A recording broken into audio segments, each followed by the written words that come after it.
ప్రపంచమంతా e commerce వైపు చూస్తుంటే కేంద్ర వాణిజ్య పరిశ్రమల శాఖ మంత్రి పీయూష్ గోయల్ చాలా సంచలన కామెంట్స్ చేశారు సార్.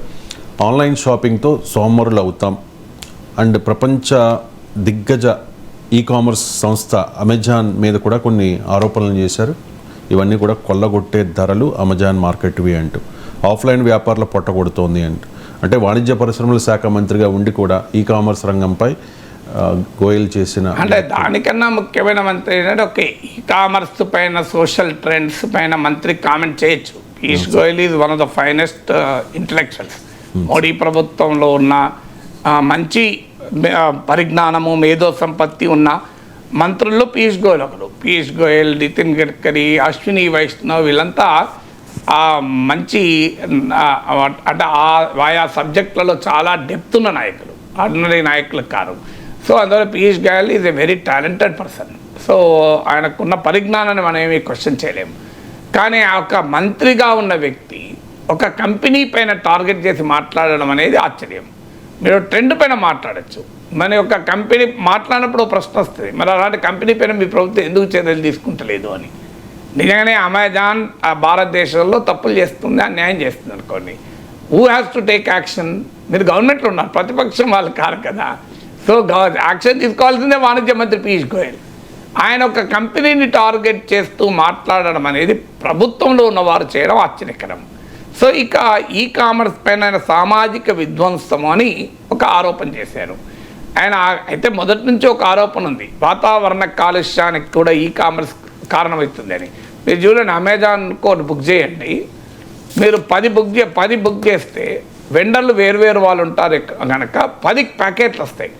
చిన్న చిన్న ప్యాకెట్లు, ఒక పెన్ను, ఒక క్లిప్పు, ఒక ఇంకోటి, ఇట్లా ఒక 10 మీరు ఒక రిబ్బన్ ఇట్లా 10 బుక్ చేశారనుకోండి, ఈ 10 కలిపితే ఇది చిన్న ప్యాకెట్ అవుతుంది. కానీ ఇంత పెద్ద ప్యాకెట్లో 10 వస్తాయి, ఒక 10 ప్యాకెట్లు వస్తాయి ఇట్లాంటివి. ఇక రోజు బిల్లు కొడుతూనే ఉంటారు మీరు అమెజాన్ లిస్ట్లో. సో మా ఇంట్లో కూడా నేను గమనించాను, అడిగితే నా కూతురు అన్నది, లేదు నాన్న మేము ఇచ్చింది ఒకటే ఆర్డర్, ఈ 10 ముక్కలుగా వస్తాయి, 10 ముక్కలుగా వచ్చేవరకు 10 సార్లు 10 డబ్బాలు వస్తాయి. 10 డబ్బాలు అంటే 10 కార్డ్బోర్డులు, 10 కార్డ్బోర్డులు అంటే దానికి ప్యాకింగ్ మెటీరియల్, అది క్రియేట్ చేసే కార్బన్ ఫుట్ ప్రింట్, దీనిపైన ఒక విమర్శ ఉంది ఈ కామర్స్ పైన. అది ఇప్పుడు పీయూష్ గోయల్ చేసిన విమర్శ ఏంటంటే సోమరులు అవుతున్నారు అని. సో కాలు కదపకుండా ఫుడ్ కావాలి, ఐటమ్స్ కావాలి. ఒకప్పుడు నీకు shopping is a part of socialisation process. So Piyush Goyal అనే దాంట్లో ఒక పాయింట్ ఉంది, షాపింగ్ అనేది ఒక సోషలైజేషన్ ప్రాసెస్. అది అంటే ఒక నలుగురు కలిసి ఫ్రెండ్స్ షాప్లకు వెళ్ళి మాట్లాడుకుంటూ 4 షాపులు తిరిగి తమకు అవసరమైనది తెచ్చుకొని అనేది ఒక ప్రక్రియ. అది దాన్ని ఎంజాయ్ చేయగలిగితే చాలా మామూలు ఎంజాయ్మెంట్ కాదు. సో షాపింగ్ని ఎంజాయ్ చేసే వాళ్ళు చాలామంది కూడా ఉన్నారు. నేను పక్కింటి వాడికి నేను షాపింగ్కి వెళ్తున్నా వస్తావా అంటే వెళ్తుంటారు కదా. సో ఆన్లైన్ వచ్చే వరకు ఏంటంటే కాలు కదపకుండా ఇంట్లో కూర్చొని అన్నీ సో తీసుకొచ్చేటువంటి పని. దీనివల్ల సోమరితనం పెరుగుతుంది. కనీసం ఒకప్పుడు ఒక సబ్బు కొనుక్కోవాలి, ఒక కూరగాయలు కొనుక్కోవాలి అంటే 10 అడుగులు వేయక తప్పదు. ఆ వీధి చివరి దుకాణం దాకా నడిచి సోప్ కొనుక్కొచ్చేవాళ్ళు, లేదంటే ఒక కూరగాయలు కొనుక్కొచ్చేవాళ్ళు. ఇప్పుడు కూరగాయలు కావాలా, కొట్టు ఇన్స్టాగ్రామ్, జెప్టో, బ్లింకెట్. సో ఏది లేదు, ఒక సబ్బు కావాలా అమెజాన్. సో నువ్వు దేనికి కదులుతూనే లేవు కదా. మ్యాక్సిమం అయితే నోట్లో పెట్టుకోవడం వరకు అమెజాన్ వాడు చేస్తున్నాడు, ఫ్లిప్కార్ట్ వాడు మనమే పెట్టుకుంటున్నాం. సో ఆ రకంగా సోమరితనం పెరుగుతోంది అనేది ఆయన పాయింట్లో నిజం అది. సో అది అంటే అదనే కాదు, ఒకప్పుడు మనకు అది ఒక్క ఈ కామర్స్ కాదు, మొబైల్ ఫోన్ వచ్చింది. మొబైల్ ఫోన్ రాకముందు ఈవెన్ ఫోన్ అంటూ లేకముందు ఒక వ్యక్తి మరో వ్యక్తిని కలవడానికి ప్రత్యేకంగా 2 సార్లు వెళ్ళి కలిసేవాళ్ళు. సో ఇప్పుడు అలా కలుస్తున్నారా? ఇప్పుడు కలవడమే మానేశారు, ఫోన్లలో మాట్లాడుకుంటున్నారు. సో వాట్సాప్లో వచ్చాక చూసుకోవడమే మానేశారు, వాట్సాప్లో చూసుకుంటున్నారు. సో మనకు ప్రకాష్ రాజ్ సినిమా ఉంది శతమానం భవతి, అందులో అద్భుతంగా చూపెడతాడు కదా, ఏం నాన్న మేము వాట్సాప్లో ఫోటోలు షేర్ చేస్తున్నాం కదా ఉంది బిడ్డ. తల్లి ఫోటోలు షేర్ చేయడం కాదు, రావాలి అని. సో అంటే మానవ సంబంధాలు కూడా ఇవాళ ఆన్లైన్ సంబంధాలుగా మారిపోయాయి. అది కూడా సమర్థనాన్ని పెంచుతుంది కదా. ఒకప్పుడు ఓ ఫ్రెండ్ని కలవాలంటే ప్రత్యేకంగా వెళ్ళి కలిసేవాళ్ళు. That is one side of the story. The other side of the story ఏంటంటే ఎఫిషియన్సీ పెరిగింది, సమయం మోర్ ప్రొడక్టివ్గా యూటిలైజేషన్ అవుతుంది. నువ్వు ఇలా బ్యాంకు పోకున్నా నీ మొబైల్ ఫోన్తో మనీ ట్రాన్సాక్షన్ చేసుకోవచ్చు. సో నువ్వు ఎవరికైనా గూగుల్ పేతో పే చేయొచ్చు. So there are two sides of the coin. అందువల్ల టోటల్గా సోమరితనమే పెంచింది అంటే దాన్ని సోమరితనం కాదు, ఆ సమయాన్ని ఇంకో దానికి ఉపయోగించుకో. సో ఈ సమయం ఒక షాప్కి వెళ్ళి కొనుక్కొచ్చే సమయం తగ్గింది కనుక ఆ సమయంలో పుస్తకం చదువు. So how do you use the time and energy matters. So అది ఇక ఆయన రైజ్ చేసిన మరో ముఖ్యమైన అంశం ఏంటంటే చిన్న చిన్న దుకాణాలు ఈ కామర్స్ వల్ల దెబ్బతింటున్నాయి. సో అది not just for e commerce. ఇవాళ టెలికాం రంగంలో చూడండి మానోపలి 2 కంపెనీలు, ఎయిర్పోర్ట్ రంగంలో చూడండి 3 కంపెనీలు. అంటే మానోపలి, డియోపొలి, ట్రయోపొలి అంటారు. అంటే మొత్తం మార్కెట్లో ఒక్క కంపెనీ. ఇవాళ ఎయిర్పోర్ట్ల రంగం చూడండి, ఒక 10 ఏళ్ల క్రితం మోడీ రాకముందు అదానికి ఒక్క ఎయిర్పోర్ట్ లేదు. ఇవాళ దేశంలో మోర్ దెన్ 25% ప్రయాణికులు అదాని విమానాశ్రయాలను దిగుతున్నారు. 10 ఏళ్ల క్రితం మోడీ ప్రైమ్ మినిస్టర్ కాకముందు అదానికి పోర్ట్లు ఎన్ని ఉన్నాయి చెప్పండి, ఇప్పుడు ఎన్ని ఉన్నాయి. సో అందువల్ల మార్కెట్లో మానోపలి పెరుగుతోంది. మానోపలి పెరగడం ప్రజలకు నష్టం. ఇప్పుడు అదాని ఎయిర్పోర్ట్లు టేక్ ఓవర్ చేసిన వెంటనే యూజర్ ఛార్జెస్ 3 to 4 times పెంచాడు. సో అందువల్ల ఇవాళ టెలికాం రంగంలో మీరు చూడండి మార్కెట్లో మానోపలి వచ్చింది, చిన్న చిన్న కంపెనీలు ఎగిరిపోయాయి. మీకు డియోపొలి వచ్చింది, 2 కంపెనీల మధ్య పోటీ, దాంతో విపరీతంగా టారిఫ్లు పెంచుకుంటున్నారు. సో అందువల్ల మార్కెట్లో మానోపలి ఆన్లైనే కాదు, ఈ పెద్ద పెద్ద షాపులు వచ్చాక వీధి చివరి దుకాణాలు మాయం కాలేదా? మేము వాల్మార్ట్ వచ్చినప్పుడు కూడా విదేశీ పెట్టుబడులు రిటైల్ రంగంలో రావాలన్నప్పుడు కూడా ఈ చర్చ వచ్చింది. మీకు పెద్దవాడు వస్తే చిన్నవాడు ఎగిరిపోతాడు ఆటోమేటిక్గా, ఎందుకంటే పెద్దవాడికి ఉన్న డీప్ పాకెట్స్ అలాంటిది కదా. సో ఆటోమేటిక్గా అతను స్కేల్ వల్ల చీప్ అవుతుంది. ఇప్పుడు మీరు ఒక చిన్న హోటలే పెట్టుకోండి, మీరు 100 మంది వచ్చారనుకోండి, ఆ హోటల్లో భోజనానికి 100 రూపాయలు కష్టం అవుతుంది అనుకోండి. 1000 మంది వచ్చారనుకోండి 60 రూపాయలు అవుతుంది. సో స్కేల్ ఉన్నవాడు ఏం చేస్తాడంటే ఈజీగా మార్కెట్లో మిగతా వాళ్ళు లేపేస్తారు. ఇప్పుడు ఆయన పీయూష్ గోయల్ స్టేట్మెంట్లో అది కూడా ఉంది. సో చౌక ధరలకు ఇస్తున్నారు అని. సో కాంపిటీషన్లో ప్రత్యర్థుల్ని లేపేయడానికి ప్రైసింగ్ కూడా ఒక ఆయుధంగా మార్చుకుంటారు. సో ప్రైసింగ్ కూడా ఒక ఆయుధంగా మార్చుకొని మార్కెట్లో పోటీదారులు లేకుండా చేస్తారు. అందువల్ల ఇవన్నీ కూడా ఎకనామిక్ చేంజెస్లో వస్తున్న మార్పు. ఒక్క ఆన్లైన్ వల్లనే వచ్చింది, ఒక్క ఈ కామర్స్ వల్లనే వచ్చిందని కాదు. ఆఫ్లైన్ పెద్ద పెద్ద షాపింగ్ మాల్స్ వచ్చాయి, డీమార్ట్లు ఇట్లాంటి షాపింగ్ మాల్స్ వచ్చాయి. వచ్చాక మీరు ఎక్కడైనా డీమార్ట్ పెట్టిన చోట చూడండి, మీకు ఆటోమేటిక్గా చిన్న షాపులు దెబ్బతింటాయి. పెద్ద షాపింగ్ మాల్ వచ్చిన చోట చూడండి, చిన్న చిన్న షాపులు దెబ్బతింటాయి. మీరు ఎక్కడన్నా రిలయన్స్ ఫ్రెష్ వచ్చిన చోట చూడండి, చిన్న చిన్న వాళ్ళు దెబ్బతింటారు ఆ పక్కన. సో పెద్ద పెద్ద షాపింగ్ మాల్స్ ఎక్కడొచ్చినా చిన్న చిన్న దుకాణాలు దెబ్బతింటాయి. ఇది పర్టికులర్గా అమెజాన్ అని, పర్టికులర్గా డీమార్ట్ అని, పర్టికులర్గా ఫ్లిప్కార్ట్ అని చెప్పలేము. ఎకనామిక్ ప్రాసెస్లో పెద్దవాళ్ళు వస్తే చిన్నవాళ్ళు వెళ్ళిపోతారు. మీరు ఆటోలు వచ్చాయి, రిక్షా వాళ్ళు కనబడ్డారా? ఒకప్పుడు సీనారాయణ రెడ్డి పాటలో రిమిజిమి రిమిజిమి హైదరాబాద్ రిక్షావాలా జిందాబాద్, 3 చక్రములు గిరగిర తిరిగితే మోటార్ కారే బలాదూర్ అన్నారు. బలాదూర్ మోటార్ కార్ అయినా రిక్షా అయిందా? రిక్షాలు అయిపోయినాక ఆటోలు వచ్చాయి, తర్వాత ఉబర్లు వచ్చాయి. ఉబర్లు వచ్చే వరకు ఆటోలో వెళ్ళగలిగేవాడు అదే డబ్బుతో కొన్ని సందర్భాల్లో తక్కువ ఖర్చుతో కారు ఎక్కుతున్నారు. సో 4 ఆర్డినరీ కూలీ పని చేసుకున్న వాళ్ళు కూడా ఉబర్ బుక్ చేసుకొని మనిషి 30 రూపాయలు పెడితే ఇంటికి వెళ్ళిపోతున్నారు. సో అందువల్ల ఇవాళ దాన్ని కాదనగలమా? ఉబర్ వచ్చే ఆటోలు దెబ్బతింటున్నాయి. సో ఇప్పుడు ఇలా టెక్నాలజీ రంగంలో వస్తున్న మార్పులు, ఎకానమీలో వస్తున్న మార్పులు చాలా changes. It's a very serious subject.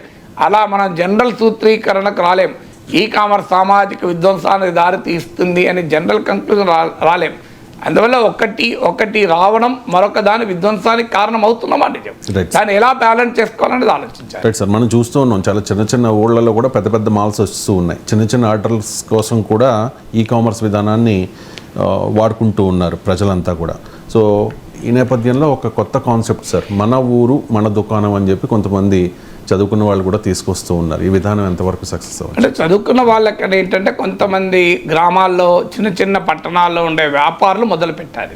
ఎందుకంటే వాళ్ళ లైవ్లీహుడ్ దెబ్బతింటుంది, వాళ్ళ జీవనోపాధి ఈ పెద్ద పెద్ద వచ్చేవారు దెబ్బతింటుంది. కానీ సమస్య ఏంటి? నేను ఇంతకుముందు ఇక్కడ ఇవాళ వీళ్ళు మేల్కొన్నారు. మేము రిటైల్ వ్యాపారంలో విదేశీ పెట్టుబడుల చర్చ వచ్చినప్పుడు కూడా చెప్పాను, విత్ స్టాటిస్టిక్స్ ఎవరేజ్ మన దేశంలో రిటైల్ ట్రేడ్ అనేది, చిన్న వ్యాపారం అనేది బహుశా వ్యవసాయం తర్వాత హైయెస్ట్ ఎంప్లాయ్మెంట్ లైవ్లీహుడ్ సృష్టిస్తున్నాయి. మీరు ఈవెన్ ఇప్పుడు periodic labour survey, national sample survey, employment and unemployment సర్వేలు చూడండి. ప్రభుత్వం సెల్ఫ్ ఎంప్లాయిడ్ అన్న కేటగిరీలో ఎక్కువ ఉపాధి దొరుకుతుంది. వీళ్ళంతా సెల్ఫ్ ఎంప్లాయిడ్ అంటే స్వయం ఉపాధి, చిన్న చిన్న వ్యాపారాలు చేసుకునేవాళ్ళు. ఓ పూలు అమ్ముకోవడం, ఓ రోడ్డు పక్కన టీ అమ్ముకోవడం. మనం చూస్తుంటాం చూడు, స్కూటీ మీద టిఫిన్ పట్టుకొచ్చి పొద్దున ఇడ్లీ దోశ ఇంట్లో చేసుకొని ఆ స్కూటీ మీద పట్టుకొచ్చి అమ్ముతుంటారు. సో ఇలా అనేక మంది వ్యాపారాలు ఎందుకు చేస్తున్నారు? ఇప్పుడు సాఫ్ట్వేర్ కంపెనీల ముందట చూడండి మీరు, ఓ దోశ బండి ఉంటుంది. ఎందుకు ఉంటుంది? సాఫ్ట్వేర్ ఉద్యోగంతో దోశ బండి పెట్టాడు. సాఫ్ట్వేర్ ఉద్యోగం వస్తే అయితే జోక్గా అంటుంటాం, మన సాఫ్ట్వేర్ ఉద్యోగం చేసేవాడు కానీ ఈ దోశ బండి వాళ్ళకి ఎక్కువ ఆదాయం ఉంది అని. ఉండవచ్చు కూడా ఒక్కోసారి, కాదని నేను అనట్లేను. కానీ ఇవన్నీ ఎందుకు వస్తున్నాయి? ఫార్మల్ ఎంప్లాయ్మెంట్ ఇండియాలో తక్కువ. ఫార్మల్ ఎంప్లాయ్మెంట్ కలగకపోవడం వల్ల వారికి ఇంకో మార్గం లేక వాళ్ళు ఏదో ఒక వ్యాపారం చేసుకొని బతుకుతున్నారు. సో ఈ వ్యాపారంలోకి పెద్దవాడు ఎప్పుడైతే ఎంటర్ అవుతాడో వాడికి ఉన్న డీప్ పాకెట్స్ వల్ల వాళ్ళకున్న స్కేల్ ఆఫ్ ఎకానమీ అంటారు. స్కేల్ ఆఫ్ ఎకానమీ ఏంటంటే వాళ్ళు ఎక్కువ, ఇప్పుడు ఒక వీధి చివరన ఒక చీరల దుకాణం ఉంది, బట్టల దుకాణం ఉంది. పైన నెలలో ఒక 50 చీరలు అమ్మగలుగుతాడు. 50 చీరలు అమ్మేవాడికి ప్రైస్ 50 చీరలు కావాలన్నా ఆయన ఎక్కడికన్నా ఉప్పాడకో వెంకటగిరికో పోచంపల్లికో ఎక్కడికో పోయి గద్వాలకో పోయి తేవాలి ఆ 50 చీరలు, లేదంటే మహారాష్ట్రకో తమిళనాడుకో పోయి తేవాలి.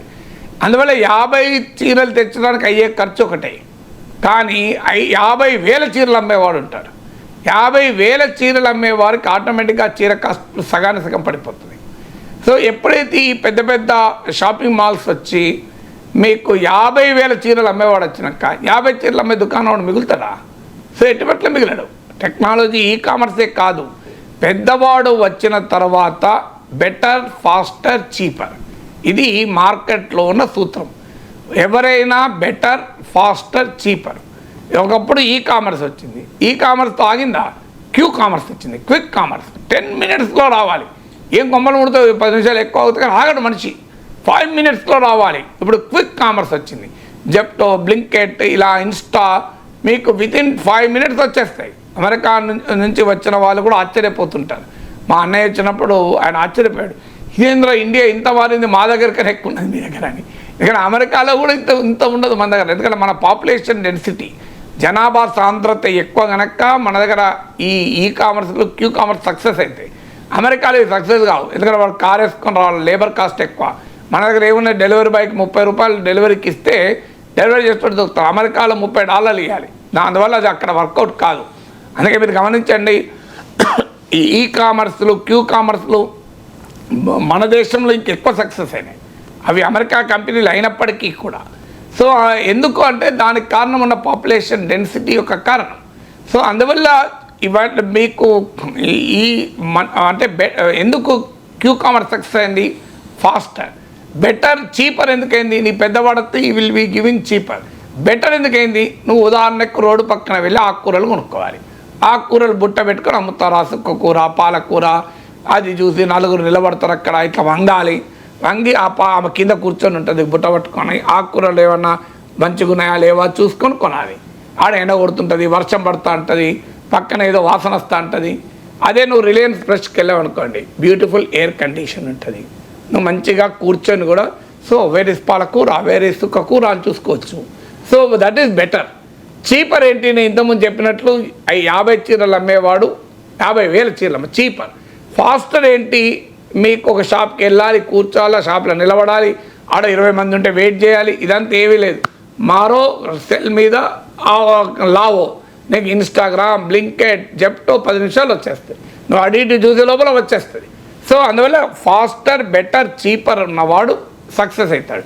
మీరు అలా ఆటోలు రిక్షాలు ఎందుకు వెళ్ళిపోయారు? ఆటో ఇది ఫాస్టర్ కనుక వెళ్ళిపోయాడు, చీపర్ కూడా కాదు. ఉబర్ వచ్చాక ఎందుకు వెళ్ళిపోయాడు? ఆటో వాళ్ళు ఎందుకు దెబ్బతింటున్నారు? Not only faster, they are better కూడా. నువ్వు మంచిగా ఏసీ వేసుకొని హాయిగా ప్రశాంతంగా కార్లో కూర్చున్నావు, ఆటోలో కూర్చోకుండా కన్నా. సో అది ఎత్తేయదు ఆటోతో పోలిస్తే. అందువల్ల నీకు మార్కెట్ మంత్ర ఇది. ఎవరు అంత సులభంగా దీనికి సొల్యూషన్ లేదు. వాళ్ళు చెప్తున్న వాదన నిజం. పాపం మా ఊరు మా దుకాణం ఏంటంటే ఇవాళ రిటైల్ ట్రేడ్ అగ్రికల్చర్ తర్వాత highest source of employment create చేస్తున్నది. వీళ్ళందరూ లైవ్లీహుడ్ పోతున్నారు.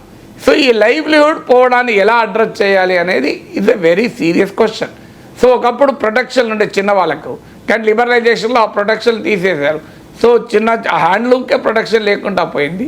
పవర్ లూమ్స్ వచ్చి జెట్ లూమ్స్ వచ్చాక హ్యాండ్లూమ్స్, పవర్ లూమ్స్ వచ్చి హ్యాండ్లూమ్స్ దెబ్బతీసింది, జెట్ లూమ్స్ వచ్చి ఇద్దరిని దెబ్బతీసింది. సో అందువల్ల we need to do a soul searching. ఖచ్చితంగా ఈ మన ఊరు మన దుకాణం అని ప్రచారం చేస్తున్న వారి ఆవేదన మనం అర్థం చేసుకోవాలి. ఇది వెరీ జెనైన్ క్వశ్చన్ వాళ్ళు అడుగుతున్నది. మా లైవ్లీహుడ్ ఏంటి, మా బతుకులు ఏం కావాలి అని అడుగుతున్నారు. ఈ ప్రశ్నకు ఆన్సర్ ఉండాలి. ఎలా ఆన్సర్ చెప్పగలం?